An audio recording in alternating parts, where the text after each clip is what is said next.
Quel bilan pour le match amical entre la Real Sociedad et le Stade Rennais, match principal entre les deux clubs. Bonjour et bienvenue sur Roison France Media. Aujourd'hui, on résume ce deuxième match amical entre le Stade Rennais et la Real Sociedad après le premier de ce matin entre les équipes B. C'est les équipes A qui s'affrontent et le Stade Rennais affiche une très belle équipe qui domine la première mi-temps, mais il y a trop peu d'occasions et un manque de réalisme sur celle-ci.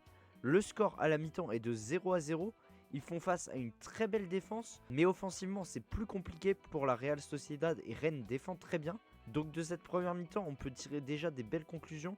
Le Stade Rennais est très intéressant à voir jouer. Il y a de belles actions, mais il y a du mal à aller jusqu'au bout. Maintenant, il faut continuer comme ça et augmenter le réalisme devant le but. Pour ce qui est des joueurs, petit point négatif sur Valentin Rongier qui a été l'auteur de plusieurs fautes et surtout Lilian Brassier qui est sorti sur blessure suite à une faute d'un joueur de la Real Sociedad. Apparemment une blessure à la cheville pour le Rennais qui a été remplacé par Aïd Boudlal. Le début de seconde mi-temps est bien plus difficile et la Real Sociedad prend le ballon, ce qui leur permet, eux qui sont bien plus réalistes, de marquer le but de l'ouverture du score dès la 50e minute. Puis ils dominent une très bonne partie de la seconde période.